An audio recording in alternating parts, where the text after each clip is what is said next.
अब है कार्यपत्रक 82। उचित विकल्प पर सही का निशान लगाइए। प्रश्न है, वर्ष का प्रथम महीना कौन सा है? तो जून, फरवरी या जनवरी? तो पहला महीना है जनवरी, इस पे निशान लगा दिए। फिर है, वर्ष का 7वां माह कौन सा है? जून, जुलाई या अगस्त? तो जोड़ लेते हैं, जनवरी, फरवरी, मार्च, अप्रैल, मई, जून और जुलाई। 1 2 3 4 5 6 7, 7वां जो है महीना वो जुलाई का होगा। इसके बाद है, वर्ष का अंतिम महीना कौन सा है? जनवरी, अगस्त या दिसंबर? तो कुल 12 महीने होते हैं, जिसमें से दिसंबर जो है सबसे लास्ट में होता है, तो वर्ष का अंतिम महीना है दिसंबर। अब है, सप्ताह के 7 दिनों के नाम लिखना है। तो आइए लिखते हैं। सबसे पहले रविवार, सोमवार, मंगलवार, बुधवार, बृहस्पतिवार, शुक्रवार और लास्ट में शनिवार। टोटल 7 दिन होते हैं, सातों के नाम यहाँ पे आ गए। अब है कार्यपत्रक नंबर 83। मिलान कीजिए। 500 ग्राम 2 किलोग्राम, 250 ग्राम 1 किलोग्राम, यानी यहाँ पे कुछ भार दिया हुआ है और यहाँ पे लिखा हुआ है कितने के बराबर ये होता है।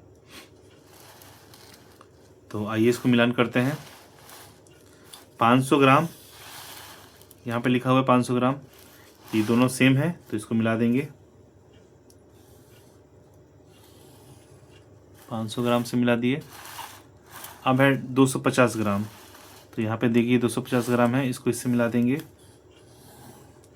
अब है 5 किलोग्राम, तो 5 किलोग्राम यहाँ पे है, इसको इससे मिला देंगे। फिर है 1 किलोग्राम, 1 किलोग्राम यहाँ पे है, इससे मिला देंगे। फिर है 2, लास्ट में 2 किलोग्राम, 2 किलोग्राम ऊपर है, इसको इससे मिला देंगे। ये मिल गया। तो ये हमारा मिलान कंप्लीट हुआ और कार्यपत्रक 83 भी संपन्न हुआ। कार्यपत्रक 84। निम्नलिखित चार्ट को देखिए और उत्तर दीजिए। यहाँ पे देखिए कुछ पेय पदार्थ का नाम लिखा हुआ है और यहाँ पे लोगों की संख्या है कि चाय जो है वो 4 लोग पीते हैं, कॉफ़ी 2 लोग पीते हैं, कोल्ड ड्रिंक 5 लोग पीते हैं, शेक 3 लोग पीते हैं और जूस 4 लोग पीते हैं। और इसी के आधार पे हमको उत्तर देना है। लिखा है कितने लोग जूस पीते हैं, तो आइए जोड़ते हैं इसको। यह है जूस, पीने वालों की संख्या 1 2 3 4, तो इसका उत्तर होगा 4 लोग। 4 लोग जूस पीते हैं। अब कितने लोग चाय पीते हैं, तो यह है चाय वालों की संख्या 1 2 3 4, तो इसको भी लिख देंगे 4 लोग चाय पीते हैं। फिर है सबसे कम कौन सा पदार्थ पिया जाता है, तो इसमें देखिए 2 लोग जो है वो कॉफ़ी पी रहे हैं, यानी सबसे कम पी रहे हैं। यानी कौन सा पेय पदार्थ सबसे कम पिया जाता है, तो कॉफ़ी पिया जाता है। मात्र 2 लोग ही इसको पीते हैं। इसके बाद सबसे ज़्यादा कौन सा पदार्थ पिया जाता है, तो यहाँ जब देखेंगे इस चार्ट को तो इसमें 1 2 3 4 5 जो है कोल्ड ड्रिंक जो है सबसे ज़्यादा 5 लोग पीते हैं। इसी को लिख देंगे कि जो कोल्ड ड्रिंक है वो सबसे ज़्यादा लोग पीते हैं, कोल्ड ड्रिंक। अब है कुल लोगों की संख्या बताइए। अब इसमें देखना है कि जो सभी पेय पदार्थ पीने वाले लोग हैं उनकी संख्या कितनी है, तो इसको जोड़ लेंगे। 1 2 3 4 5 6 7 8 9 10 11 12 13 14 15 16 17 18, यानी कुल लोगों की संख्या है 18, यानी ये 18 लोग हुए। और इसी प्रकार से कार्यपत्रक 84 हमारा कंप्लीट हुआ। अब करते हैं कार्यपत्रक नंबर 85। एक वाहन की दुकान में विभिन्न प्रकार के वाहनों की संख्या इस प्रकार है। स्कूटर 50 है, मोटरसाइकिल 35 है, वैन 30 है और कार 25 है। और इसी के आधार पर हमको प्रश्नों के उत्तर देना है। लिखा है दुकान में कुल वाहनों की संख्या बताइए, यानी टोटल वाहन हमको जोड़ लेना है। ये टोटल है, इसको जोड़ लेते हैं। तो ये हो गया 5 और 5 10 का 0, हाथ से लेख 5 3 8, 8 3 11, 11 2 13, 13 और 1 हासिल था जो 14 हुआ, यानी कुल वाहन हुए 140। तो यहाँ लिख देंगे कुल वाहनों की संख्या 140, 140 वाहन हो गया। अब है दुकान में कौन सा वाहन सबसे कम संख्या में है। तो इस सूची को देखने में पता चलता है कि सबसे कम है कार, 25 है मात्र। तो सबसे कम संख्या में कौन सी है वाहन, वो है कार। फिर है दुकान में कौन सा वाहन सबसे ज़्यादा संख्या में है। तो इसमें है 50 संख्या जो है वो स्कूटर की सबसे ज़्यादा है। तो लिख देंगे इसमें कि कौन सा संख्या है सबसे ज़्यादा वाहन का, वो है स्कूटर। लास्ट है स्कूटर की संख्या कार से कितनी ज़्यादा है। स्कूटर जो है वो कार से कितना ज़्यादा है। तो यहाँ पे स्कूटर की संख्या है 50 और कार की संख्या है 25। तो स्कूटर को हम लोग कार से माइनस कर देंगे, तो 25 गया 50 में से, तो हुआ 25 बचा। तो स्कूटर की संख्या कार से 25 ज़्यादा है। और इसी प्रकार से कार्यपत्रक 85 हमारा कंप्लीट होता है। अब है इस पुस्तक का अंतिम कार्यपत्रक, कार्यपत्रक नंबर 86, मापिए। यहाँ पे देखिए कुछ वस्तुओं के नाम लिखे हुए हैं और इसको मापने के लिए इकाई भी लिखी हुई है कि किस चीज़ से मापना है हमको। और यहाँ पे लिखा है कि आपके द्वारा मापी गई लंबाई और आपके मित्र द्वारा मापी गई लंबाई। तो हम क्या करेंगे, खुद से मापेंगे और अपने मित्र की सहायता भी ले लेंगे कि वो भी मापे आके, और दोनों में हम देखेंगे कि कुछ मापने में अंतर जरूर आएगा। तो जैसे टेबल को मापना है हाथ से,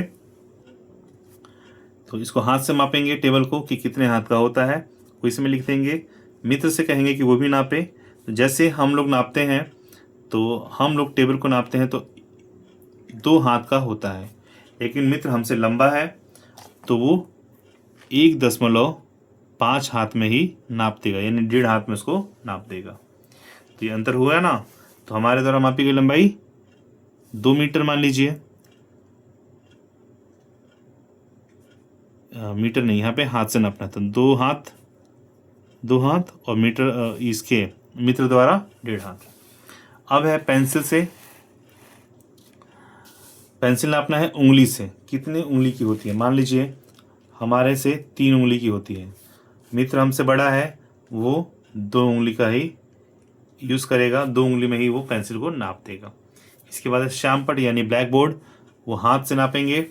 तो मान लीजिए वो 5 हाथ का है हमारे, और मित्र हमारा हमसे छोटा है तो उससे 7 हाथ का होगा, क्योंकि छोटा है तो उसके ज़्यादा लगेगा, तो ये 7 हाथ का हो गया। कमरा है कदम, हम लंबे हैं तो हमारा कमरा 12 कदम में पूरा हो जाता है, जबकि मेरा मित्र जो है वो हमसे छोटा है, लंबाई में छोटा है। तो लंबाई में जब छोटा है तो उसका कदम भी छोटा होगा, तो यानी वो 16 कदम में उसको नापेगा, यानी हमसे ज़्यादा कदम में नापेगा। इसके बाद बेंच जो है वो बित्ता से नापना है। हम नापते हैं तो 5 बित्ता में हो जाता है, हमारा मित्र हमसे लंबा है, वो 4 बित्ते में ही नाप देता है। डेस्क को बित्ता से नापना है। हम डेस्क जब नापते हैं तो हमारे 8 बित्ते से डेस्क पूरा ढक जाता है, जबकि मित्र हमारा हमसे लंबा है तो 6 बित्ते में ही उसको नाप देगा। खिड़की को नापना है बित्ते से। खिड़की को जब हम लोग बित्ते से नापते हैं तो 4 बित्ते में हम इसको नाप देते हैं, जबकि मेरा मित्र मुझसे छोटा है तो उसको खिड़की को बित्ते से नापने में 6 बित्ते का प्रयोग करना पड़ता है। गणित की पुस्तक, उंगली से जब नापते हैं तो हमारी उंगली से 5 उंगली में पूरा होता है, मेरा मित्र मुझसे बड़ा है, वो 4 उंगली में ही उसको नाप देता है। तो इसी प्रकार से हम लोग अपने मित्र की सहायता से किसी अन्य वस्तुओं को भी आसानी से नाप सकते हैं, और देखते हैं कि किस इकाई के द्वारा हम लोगों ने उसको नापा है, और हमारे द्वारा और या फिर हमारे मित्र द्वारा जो मापी गई लंबाई है उसमें क्या अंतर आता है। तो ये था कार्यपत्रक नंबर 86, और इसी के साथ ये कार्यपत्रक हमारा कंप्लीट हुआ, और इस किताब के भी सारे कार्यपत्रक हमारे यहाँ पे संपन्न हुए। तो दोस्तों, आपको ये वीडियो कैसे लग रहे हैं और आपको क्या क्या लाभ हो रहा है इससे हमको अवश्य बताइएगा कमेंट बॉक्स में कमेंट करके। और ऐसे ही और भी ज्ञानवर्धक वीडियो के लिए आप लोग बने रहे हमारे चैनल के साथ। और अभी तक आप लोगों ने हमारे चैनल को सब्सक्राइब नहीं किया है तो चैनल को सब्सक्राइब कीजिएगा, वीडियो को लाइक कीजिएगा, अधिक से अधिक अपने दोस्तों के पास शेयर कीजिएगा, हाइप कीजिएगा, ताकि ये और भी लोगों के पास जा सके और उनको इस वीडियो का, इस टॉपिक का लाभ उनको मिल सके। तो इसी तरह से वीडियो में बने रहें। मिलते हैं नेक्स्ट वीडियो में, तब तक के लिए धन्यवाद।